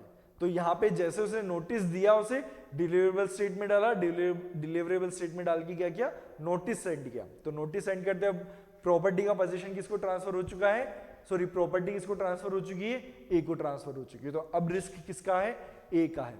लेकिन हाँ, इसमें जो फर्स्ट प्रोविजन वो क्या बोलता है कि भाई साहब ये सब तो कुछ हो चुका है, बी ने क्या किया, ए को नोटिस दे दिया कि आपकी जो गुड्स है रेडी है, आप आके ले जाओ। ए ने बोला बहुत बढ़िया भाई साहब मैं आता हूं अभी। ए पहुंच गया वहां पे गोडाउन में लेने। अब जब वो गोडाउन में लेने पहुंचा तो बी ने बोला भाई साहब सॉरी गलती हो गई, गोडाउन में तो जो हमारा मैनेजर तो ताला लगा के चला गया, वो कल आएगा, तो आप ऐसा करो कल आके गुड्स को ले जाओ। ए ने बोला ठीक है चलो कोई बात नहीं, हो जाती है गलती हो गई। ए चला गया। अब क्या हुआ ये बताओ मुझे कि जो गुड्स की डिलीवरी है किसकी गलती की वजह से नहीं हुई, ए की गलती है बी की गलती? ऑब्वियसली बात है बी की गलती की वजह से नहीं हुई है। और ऐसी सिचुएशन में अगर रात को गोडाउन में आग लग गई, बाढ़ आ गई, चोर आके सामान लूट के चले गए, चूहों ने एकदम हमला कर दिया, पूरे चावल ही खा गए, तो ऐसी सिचुएशन में इवन दो प्रॉपर्टी किसको ट्रांसफर हो चुकी थी, ए को ट्रांसफर हो चुकी थी, बट स्टिल अब ये जो लॉस है कौन सफर करेगा? बी, क्योंकि इसके फॉल्ट की वजह से वो जो डिलीवरी है वो कंप्लीट नहीं हो पाई थी। और यही चीज क्या बोलता है? प्रोवाइजो बोलता है। चीज क्लियर है? यही चीज प्रोवाइजो बोलता है, क्योंकि बी की गलती की वजह से ए को वो प्रॉपर्टी ट्रांसफर नहीं हो पाई है, वो प्रॉपर्टी डिलीवर नहीं, क्योंकि ए तो पहुंच गया था गोडाउन में कि लाओ सामान लो, ये लेके आ गया मैं अपनी गाड़ी, लेकिन वो सामान जो उस गाड़ी में नहीं रखा गया। क्यों नहीं रखा गया? क्योंकि गोडाउन पे ताला लगा दिया गया था, और वो ताला किसने लगाया था? बी के मैनेजर ने। तो सारी गलती किसकी है? बी की। तो नुकसान भी कौन भुगतेगा? बी ही भुगतने वाला है। और उसका लास्ट प्रोवाइजर्स के अंदर सिंपल सी बात बोलता है कि भाई बी ने उसे नोटिस दे दिया कि आप जो है गुड्स को ले जा सकते हो। ए ने बोला मैं कल आके ले जाऊंगा, कोई दिक्कत की बात नहीं है। तो नॉर्मल सर्कमस्टांस में तो क्या होगा कि जो ए है सारा रिस्क किसका है? ए का ही तो है, क्योंकि ए को नोटिस मिल चुका है, अब ए लेने नहीं आ रहा है। तो ऐसी सिचुएशन में सारा रिस्क किसका है? ए का है। लेकिन प्रोवाइजो क्या बोलता है? Even in that situation B जो है उसकी क्या होगी? ड्यूटीज और लाइबिलिटीज होगी। कैसे होगी? Bailee of the goods. B कैसे काम करेगा? Bailee of goods. तो बेली ऑफ गुड्स की कुछ सर्टेन राइट्स एंड ड्यूटीज हैं, वो आपको इंडियन कॉन्ट्रैक्ट एक्ट के अंदर देखने को मिल जाएगी। तो अगर बेली ने उन ड्यूटीज का ब्रीच किया है तो ऐसे सिचुएशन में बी लायबल होगा, जैसे कि रीजनेबल केयर। तो अब क्या हुआ? ने बोला सारा माल तो ट्रांसफर हो चुका है, उसको लॉ पता था, उसने देखा है कि मैंने डिलीवरेबल स्टेट में डाल दिया, मैंने नोटिस भी दे दिया। तो इसका मतलब क्या हुआ? As per the sales of goods act 1930 अब प्रॉपर्टी किसको ट्रांसफर हो चुकी? ए को ट्रांसफर हो चुकी है। भाड़ में जाए, मुझे क्या फर्क पड़ रहा है? गोडाउन में कुछ भी हो। तो उसने क्या किया? गोडाउन का गेट खुला छोड़ दिया। गेट खुला छोड़ दिया, चोर आए, सामान लेके चले गए। तो अब यहां पर इवन दो ए वो डिलीवरी नहीं लेके गया था और ए को प्रॉपर्टी ट्रांसफर हो गई थी, बट स्टिल अभी भी कौन लायबल होगा? बी लायबल होगा। क्यों होगा? Because there was a breach of duty on the part of B. और वो ब्रीच ऑफ ड्यूटी किसकी थी? एज अ बेली थी। तो उसने जब एज अ बेली अपनी जो ड्यूटीज उनको ब्रीच किया तो कौन लायबल होगा? बी को लायबल माना जाएगा। चीज क्लियर है? तो इन चीजों का ध्यान रखना कि रिस्क क्या होता है, कैसे ही ट्रांसफर हो जाता है। जैसे ही वो प्रॉपर्टी ट्रांसफर हुई है वैसे रिस्क भी ट्रांसफर हो गया। ये है जनरल प्रोविजन। फिर इसके दो एक्सेप्शन दिए हुए हैं। पहला एक्सेप्शन, अगर प्रॉपर्टी ट्रांसफर होने के बावजूद डिलीवरी नहीं हो पाती because of the fault of a particular party, ठीक है, तो ऐसी सिचुएशन में अभी भी लॉस कौन सफर करेगा? वो स्पेसिफिक पार्टी ही सफर करेगी, इररेस्पेक्टिव ऑफ द मैटर कि जो प्रॉपर्टी ट्रांसफर हो चुकी है। तो ये हो गया आपका फर्स्ट एक्सेप्शन। सेकंड एक्सेप्शन हुआ, क्या हुआ कि भैया यहाँ पे जो प्रॉपर्टी है उसकी किसके पास है? सेलर के पास है। तो जब वो सेलर के पास है तो स्टिल क्या हो रहा है? वहां पे सेलर क्या है? एज अ बेली वहां पर लायबल है उन गुड्स को सही से संभाल के रखने के लिए। अगर वो अपनी ड्यूटी को फुलफिल नहीं करता है तो वो लायबल होने वाला है, कुछ भी लॉस होता है तो उसके लिए। क्लियर है? ये तो ये अपना हो गया है सेक्शन नंबर 26।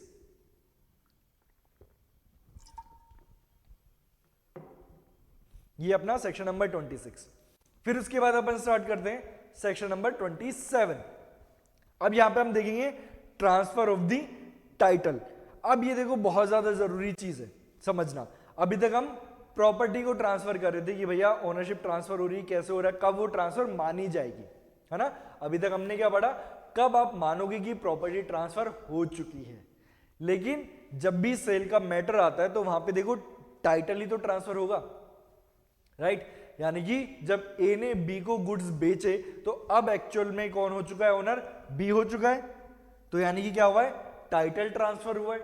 तो यहां पे अब आप समझोगे कि कौन सी वो सर्टेन कंडीशंस है जिसके अंदर वहां पर टाइटल करेक्टली ट्रांसफर हो रहा है या फिर करेक्टली ट्रांसफर नहीं हो रहा है। क्या वहां पर वैलिड ट्रांसफर ऑफ टाइटल माना जाएगा या फिर वहां पर इनवैलिड ट्रांसफर ऑफ टाइटल माना जाएगा। तो उसके लिए आने वाले जो सेक्शन है 27, 28 एंड 29 एंड 30, ये सेक्शंस आपके लिए बहुत ज्यादा इंपॉर्टेंट होने वाले हैं। और यहाँ पे कहीं ना कहीं आप कुछ ऐसे प्रिंसिपल्स पढ़ने वाले हो, कुछ ऐसी चीजें पढ़ने वाले हो जो आप ऑलरेडी कहीं ना कहीं पे सुन रखे हो, कहीं ना कहीं पे आपने वो चीजें पढ़ी हुई हैं। तो अपन स्टार्ट करते हैं सेक्शन नंबर 27 के साथ। तो जो हमारा सेक्शन नंबर 27 है वो एक लीगल मैगजीन के ऊपर बेस्ड है। वो क्या है? वो ये है। आई होप आपने ये कहीं ना कहीं पे सुनी होगी।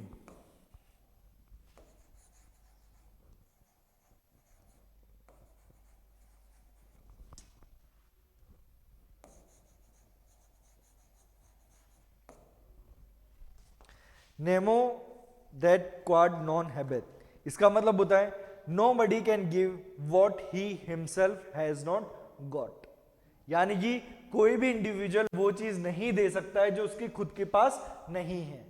तो ये लीगल मैगजीन सुन के आपको क्लियर हो गया होगा कि सेक्शन जो 27 है वो क्या बोलना चाह रहा है। तो सेक्शन 27 का अगर मैं क्रक्स बताऊं तो सिंपल सा क्रक्स है कि भैया अगर जो सेलर है उसके पास ही टाइटल नहीं है उस गुड्स का, तो फिर वो जो परचेजर है उसको एक बेटर टाइटल ट्रांसफर नहीं कर सकता।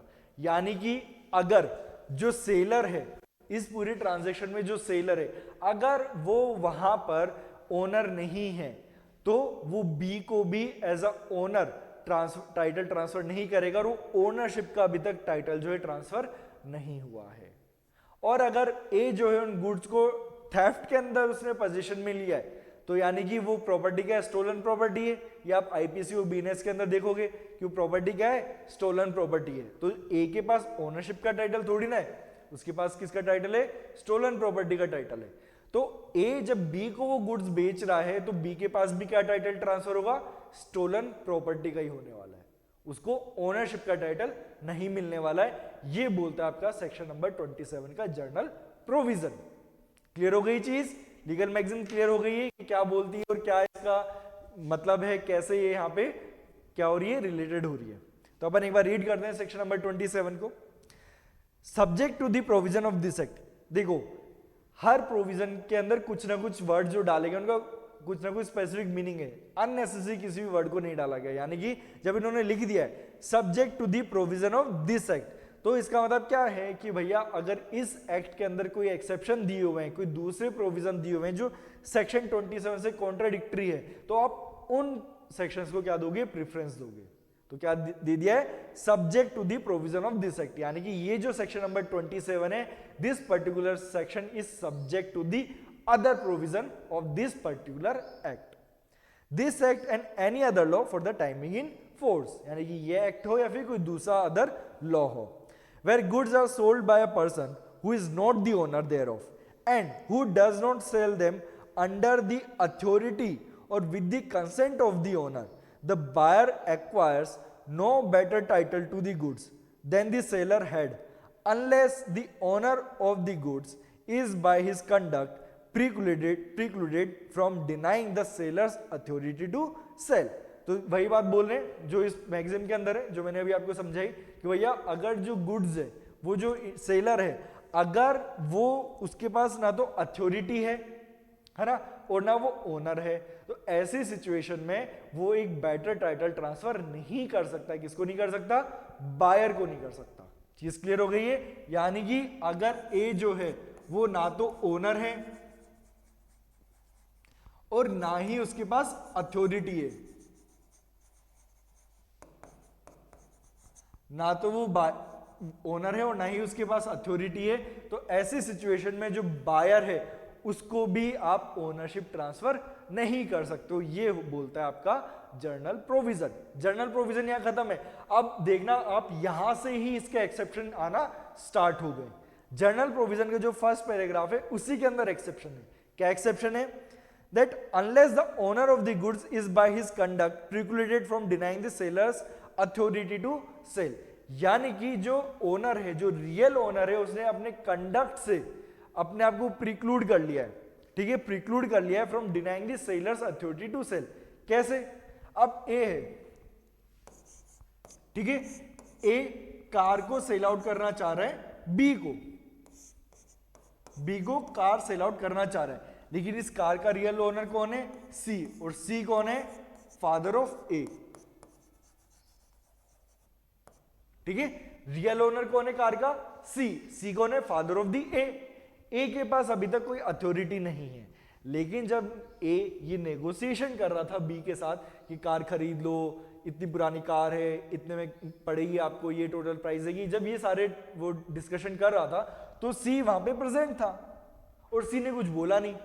तो जब सी ने कुछ नहीं बोला तो यहाँ पे क्या हो रहा है, अब सी ने खुद को प्रिक्लूड कर लिया कि फ्यूचर में वो ये नहीं बोल सकता कि बी के पास अथॉरिटी नहीं थी, क्योंकि भैया आपके पास ऑप्शन था, आप चाहते तो वहां पर टोक सकते थे कि भाई ए तुम क्यों डील कर रहे हो, ओनरशिप तो मेरी है, अथॉरिटी मेरे पास है, तुम कैसे डील कर रहे हो। लेकिन जब सी ने ए को नहीं टोका और बी के सामने कुछ नहीं बोला तो ऐसी सिचुएशन में क्या हो गया, now see is precluded from denying the authority of the ए। तो ये हो गया आपका first exception is general rule का। क्लियर है। तो यानी कि चाहे ए के पास अथॉरिटी नहीं थी, ओनर था, बट स्टिल अब यहां पर क्या हुआ है, जब वो कार जो सेल हुई है और बी ने कार खरीद ली है, now B is the real owner of the car even though A के पास वो टाइटल नहीं था, है ना। तो पहला एक्सेप्शन समझ में आ गया कि इवन दो ए के पास ना तो अथॉरिटी है और ना ही टाइटल है, फिर भी बी क्या हो गया है, क्या हो गया, बी वो एक ओनर बन चुका है। क्यों? क्योंकि सी ने अपने आप को प्रिक्लूड कर लिया फ्रॉम डिनाइंग द अथॉरिटी। ये हो गया आपका फर्स्ट एक्सेप्शन। सेकंड एक्सेप्शन इसके प्रोवाइजो में दिया हुआ है। प्रोवाइजो क्या बोलता है, where a mercantile agent is with the consent of the owner in possession of the goods or of a document of title to the goods, any sale made by him when acting in the ordinary course of business of a mercantile agent shall be as valid as if he were expressly authorized by the owner of the goods to make the same, provided that the buyer acts in good faith and has not at the time of the contract of sale notice that the seller has not authority to sell। तो आपका second exception क्या बोलता है कि जो seller है, जो seller आपके सामने बन के आ रहा है, ए जो सेलर बन के आ रहा है वो मर्केंटाइल एजेंट है, किसका, बी का, बी का मर्केंटाइल एजेंट है, और वो डील किसके साथ कर रहा है, सी के साथ डील कर रहा है ना। बी का मर्केंटाइल एजेंट कौन है, ए है, और ए किसके साथ डील कर रहा है, सी के साथ डील कर रहा है। तो ये तो हो गई एक हमारी वो सिचुएशन। अब इसकी इसेंशियल रिक्वायरमेंट क्या क्या है। पहली इसेंशियल रिक्वायरमेंट कि जब ए के पास उस गुड का पोजीशन जो आया है वो क्या आया है, ओनर की कंसेंट के साथ आया है, ये चीज इसेंशियल है। तो यानी कि अगर ए ने बी के गोडाउन से माल चुराया, इवन दो बी क्या है, ओनर है, ए क्या है, मर्केंटाइल एजेंट है, लेकिन क्या ए के पास उन गुड्स का पोजीशन ओनर की अथॉरिटी से और ओनर की कंसेंट से आया है, नहीं आया है। अगर वो नहीं आया है तो फिर ये प्रोवाइजो एप्लीकेबल नहीं होगा। ये पहली एसेंशियल कंडीशन क्या हो गई, जो गुड्स का पोजीशन है या document of title of goods है वो क्या है, कंसेंट ऑफ द ओनर के साथ उसके पोजीशन में आए। ये चीज क्लियर है। पहला एसेंशियल क्लियर रहेगा कि जो गुड्स है वो मर्केंटाइल एजेंट के पोजीशन में कैसा है, with the consent of the owner. ये हो गई आपकी पहली कंडीशन। दूसरी कंडीशन कि जो आपका मर्केंटाइल एजेंट है वो कैसे कर रहा है, ऑर्डिनरी कोर्स ऑफ बिजनेस में डील कर रहा है।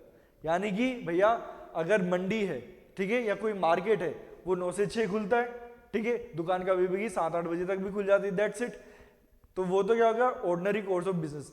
लेकिन अब आपको पता चल रहा है कि भैया रात को 12 बजे ए ने कॉन्टेक्ट किया सी को, ठीक है, और क्या कर रहा है, वो 10 लाख का माल उसे 10,000 में देने को तैयार है। तो यहां पे क्या आप ये बोलोगे कि वो ऑर्डिनरी कोर्स ऑफ बिजनेस में डील कर रहा है, नहीं कर रहा है। तो यहां पे क्या हुआ, वो मर्केंटाइल एजेंट की तरह भी डील नहीं कर रहा। तो ऐसी सिचुएशन में ये जो एक्सेप्शन है वो एप्लीकेबल नहीं होने वाला है। सेकंड एसेंशियल कंडीशन समझ में आ गई है कि जो मर्केंटाइल एजेंट है वो कैसे काम कर रहा है, in the ordinary course of business deal कर रहा है।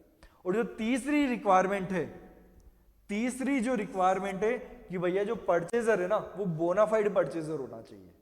यानी कि अगर परचेजर को पता है, अगर परचेजर को पता है कि भाई जो मर्केंटाइल एजेंट है उसके पास पोजीशन तो अथॉरिटी के साथ आया है, बी ने कंसेंट दी है कि तुम अपने पास रखो, लेकिन अभी तक उसने सेल करने की कंसेंट नहीं दी है। तो ऐसी सिचुएशन में अगर सी को पता था तो वो ओनर नहीं बनेगा। लेकिन अगर सी की कोई गलती नहीं है, वो बोनाफाइड परचेजर है, तो ऐसी सिचुएशन में चाहे ए के पास अथॉरिटी हो ना हो उस टाइम पर सेल करने की, लेकिन क्या माना जाएगा, वो सेल वैलिड है। और सी जो है, अब वैलिड ओनर कौन माना जाएगा, सी को माना जाएगा।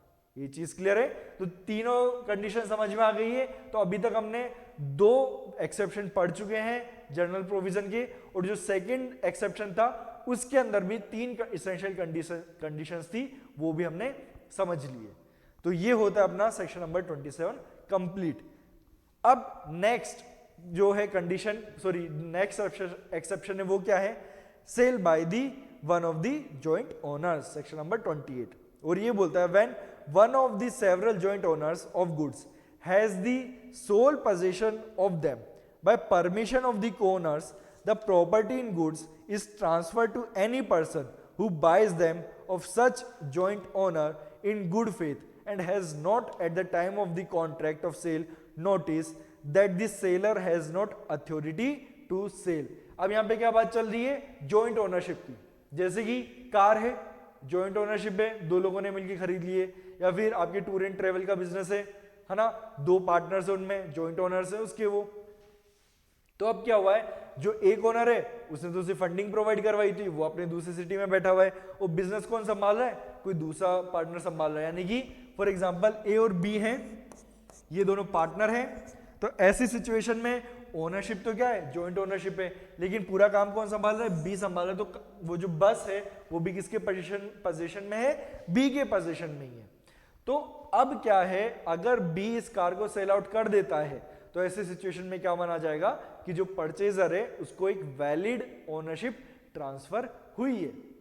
करेक्ट है चीज। लेकिन अगेन इसमें भी 2 कंडीशन डाल दिए कि पोजीशन ए की कंसेंट के साथ था बी के पास, और दूसरा जो परचेजर है उसने बोनाफाइडली एक्ट किया है। अगर उसने अगेन बोनाफाइडली एक्ट नहीं किया होगा तो फिर ये एक्सेप्शन एप्लीकेबल नहीं होने वाला है। इस चीज का ध्यान रखना। उसके बाद आता है अपना सेक्शन नंबर 29। सेक्शन नंबर 29 बोलता है when the seller of goods has obtained possession thereof under a contract voidable under section 19 or section 19A of the Indian Contract Act, but the contract has not been rescinded at the time of the sale, the buyer acquires a good title to the goods provided he buys them in good faith and without notice of the seller's defect of the title। यानी कि यहां पे अब आपको थोड़ा सा Indian contract act को refer करना पड़ेगा।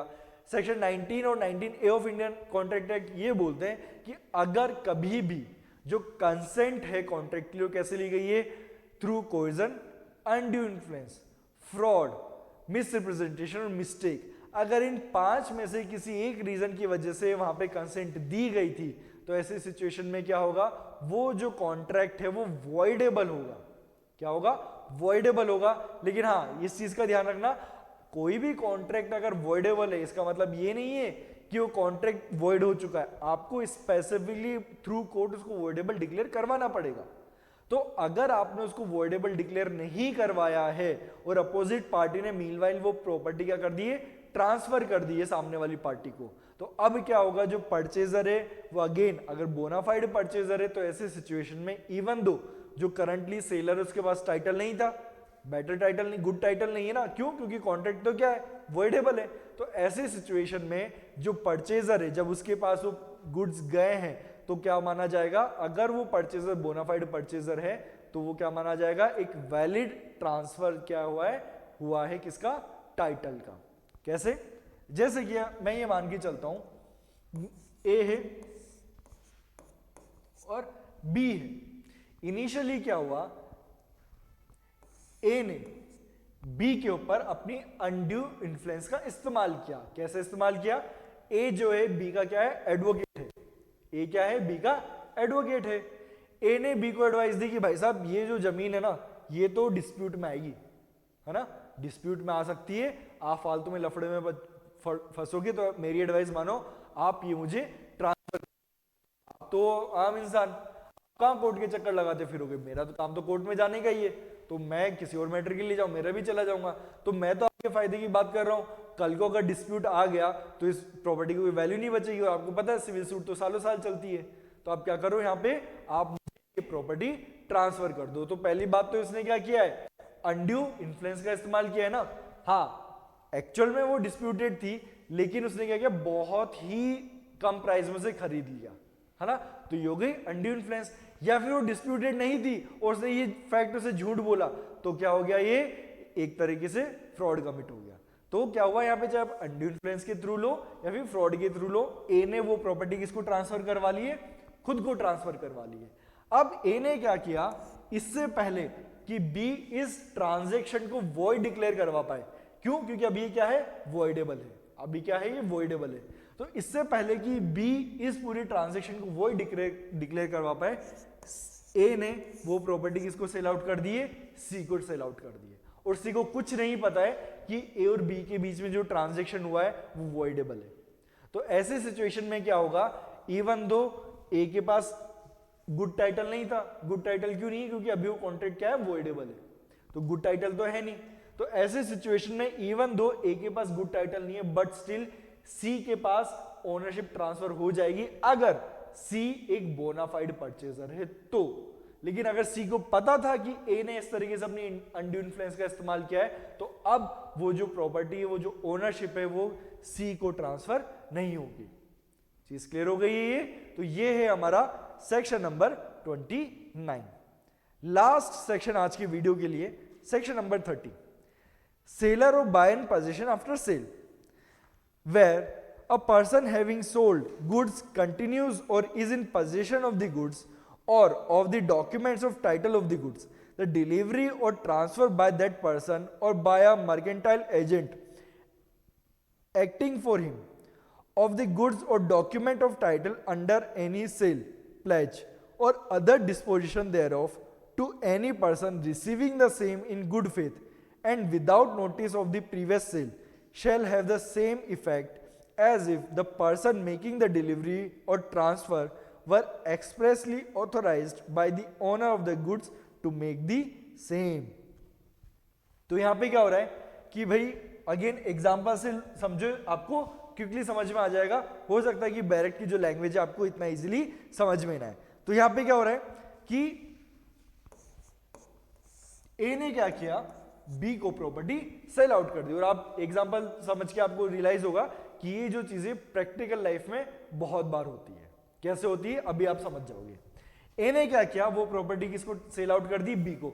अब ये पूरा ट्रांजैक्शन वैलिड है, ए के पास अथॉरिटी है, ए के पास राइट है, और बी ने उसको खरीद लिया, कोई दिक्कत की बात नहीं। बी ने बोला कि भाई साहब मैं डिलीवरी जो है 10 दिन बाद ले लूंगा। गुड्स अभी किसके पास रखे हुए हैं, ए के पास रखे हुए हैं। अब ए ने क्या किया, ए ने वो गुड्स अब किसको ट्रांसफर कर दिए, सी को ट्रांसफर कर दिए। क्या किया, सी को ट्रांसफर कर दिए, सी को फर्दर सेल कर दिए। तो अगर ऐसे सिचुएशन में सी को नहीं पता था कि ये गुड्स ऑलरेडी सोल्ड आउट है, तो ऐसी सिचुएशन में ये वाला ट्रांजैक्शन वैलिड माना जाएगा। क्लियर हो गई चीज, बहुत सिंपल है, एग्जांपल के थ्रू समझना। हो सकता है कि बैरेट की लैंग्वेज पढ़ के आपको थोड़ा सा क्लियर ना हो, लेकिन अब आपको क्लियर हो गया। क्योंकि देखो, where a person having sold goods, अब मैं इसको आपको टुकड़ों में पढ़ाता हूं एग्जांपल के थ्रू, तो आपको एकदम क्लियर हो जाएगा। Where a person having sold goods, ये पहला पार्ट हो गया। तो क्या हुआ, ए ने सोल्ड कर दिए बी को, तो पहली रिक्वायरमेंट पूरी हो गई है इस सेक्शन की। उसके बाद क्या लिखा है, कंटिन्यूज और is in position of the goods और of the document of title to the goods, है ना। तो अब क्या हो रहा है, ए अभी भी उन गुड्स के पोजीशन में है, क्योंकि बी ने बोला कि भाई साहब मैं आपसे 10 दिन बाद आके ले जाऊंगा। तो क्या है, ए अभी भी उन गुड्स के पोजीशन में ही है। या फिर अगर गुड्स की जो टाइटल डीड है उनको पोजीशन में, दोनों ही, या फिर उसके पास है, ये वाली सिचुएशन हो रही है। तो सेकंड कंडीशन भी फुलफिल हो गई है। द डिलीवरी और ट्रांसफर बाय दैट पर्सन और by a mercantile agent acting for him of the goods और document of title under any sale, pledge और other disposition thereof to any person। तो क्या हो रहा है, अब क्योंकि उसके पास वो पोजीशन था टाइटल डीड से, तो ऐसी सिचुएशन में चाहे तो ए या उसका कोई मर्केंटाइल एजेंट अगर उन गुड्स को फर्दर डिलीवर कर देता है, फर्दर ट्रांसफर कर देता है, किस पर्पस की वजह से, प्लेज करता है या फिर सेल कर देते हैं, या फिर कोई अदर डिस्पोजिशन ऑफ प्रॉपर्टी है, किसी भी तरीके से आपने उस प्रॉपर्टी को डिस्पोज ऑफ कर दिया फर्दर, तो ऐसी सिचुएशन में क्या होगा, अब ये जो डिस्पोजिशन है बिटवीन ए एंड सी, अगर सी एक बोनाफाइड परचेजर था तो ये डिस्पोजिशन क्या होगा, एक वैलिड डिस्पोजिशन माना जाएगा। ये चीज क्लियर है। तो यही चीज ये प्रोविजन बोलता है। Second provision, where a person having bought or agreed to buy goods obtain with the consent of the seller possession of the goods or the documents of title to the goods, the delivery or transfer by that person or by a mercantile agent acting for him of the goods or document of title under any sale, pledge or other disposition thereof to any person receiving the same in good faith and without notice of any lien or other right of the original seller in respect of the goods shall have effect as if such lien or right did not exist. अब अपन same ही example है ना, लेकिन इसमें हम situation change कर देते हैं. कैसे सिचुएशन चेंज कर देते हैं? अभी यहाँ पे क्या हो रहा था, पूरा ट्रांजैक्शन किसकी साइड से धोखेबाजी हो रही थी? ए की साइड से. ठीक है, ए धोखा दे रहा था. अब यहाँ पे सिचुएशन रिवर्स हो गई है. क्या हुआ है? ए ने बी को गुड्स जो है सेल आउट कर दिए. अब यहां पे देखो एक्सप्रेसली नहीं लिखा हुआ है कि पेमेंट नहीं हुआ इन गुड्स का, लेकिन जो लियन वर्ड लिखा हुआ है ना, तो उससे आपको ये मानना पड़ेगा, ये यहाँ पे आपको लॉजिक लगाना पड़ेगा, प्रिजम्पशन लेना पड़ेगा कि यहाँ पे जो गुड्स के अंदर किसी न किसी तरीके का अभी तक पेमेंट नहीं हुआ है. तो यानी कि लियन है, अभी भी ए का कुछ राइट एंड गुड्स के ऊपर है ना, लेकिन वो गुड्स क्या आ चुके हैं? बी के पोजीशन में आ चुके हैं और अभी भी ए का लियन है उन गुड्स के ऊपर. और बी ने क्या किया? अब वो गुड्स किसको ट्रांसफर कर दिए? सी को ट्रांसफर कर दिए. क्या किए? सी को ट्रांसफर कर दिए. और ऐसे सिचुएशन में अगर सी को ये नहीं पता था कि ए और बी के बीच में जो ट्रांजैक्शन हुआ उसमें भी कोई लियन एग्जिस्ट करता है, तो ऐसे सिचुएशन में सी जो है एक बोनाफाइड परचेजर है और सी को एक गुड टाइटल ट्रांसफर होगा. तो ए सी से क्लेम नहीं करेगा कि भैया बी ने तो मुझे पूरे पैसे नहीं दिए थे, आप मुझे दो, और सी ऑलरेडी पैसे बी को ट्रांसफर कर चुका है ना. ये तो यहाँ पे सी की कोई नहीं थी, तो इस वजह से सी किसी भी तरीके से लायबल और सी के पास ओनरशिप ट्रांसफर हो चुकी है. ये चीज क्लियर हो गई है. बस एक चीज का ध्यान रखना, जो परचेजर यानी बी है उसके पास जो पोजीशन आया है with the consent of the seller आया है, ये ध्यान रखना. तो अगर ऐसा हुआ कि ए ने गुड्स तो सेल कर दिए, क्योंकि देखो यहाँ पे क्या लिखा हो, हैविंग बॉट और एग्रीड टू बाय गुड्स, दोनों ही सिचुएशन है कि उसने खरीद लिए या फिर एग्री टू बाय, यानी कि आपका क्या है? एग्रीमेंट टू सेल है, अभी तक सेल नहीं हुई. क्या हुआ? एग्रीमेंट टू सेल हुआ और गुड्स अभी से किसकी पोजीशन में आ चुके हैं? बायर की पोजीशन में आ चुके हैं, फिर फ्यूचर बायर की पोजीशन में आ चुके हैं with the consent of the seller. तो अगर सेलर की कंसेंट नहीं थी और बी वो माल चुरा के लेके आ गया, चाहे वो बायर हो उसका, लेकिन वो चुरा के लेके आया है without the consent of the seller, तो अब ऐसी सिचुएशन में ये प्रोविजन एप्लीकेबल नहीं है. तो बी के पास क्या होना चाहिए? बी के पास जो गुड्स है with the consent of the seller आने चाहिए. अगर with the consent of the seller नहीं आए तो प्रोविजन नंबर 30 सबसेक्शन 2 एप्लीकेबल नहीं होने वाला है. ये चीज क्लियर है? तो आपको क्लियर हुआ सेक्शन नंबर 30. तो आई होप आपको सेक्शन नंबर 18 से लेके सेक्शन नंबर 13 तक सारे सेक्शन अच्छे से क्लियर हो गए होंगे, सारे डाउट्स आपको क्लियर हो गए होंगे. अगर आपको फिर भी कोई डाउट आता है तो आप कमेंट सेक्शन में वो डाउट लिख के हमसे पूछ सकते हैं, हम उसका रिप्लाई जरूर देंगे. That's all for today. अब हम मिलेंगे नेक्स्ट लेक्चर में, जिसके अंदर हम चैप्टर नंबर 5 कवर करेंगे, जिसका टाइटल है performance of the contract. Okay, that's all. Good bye.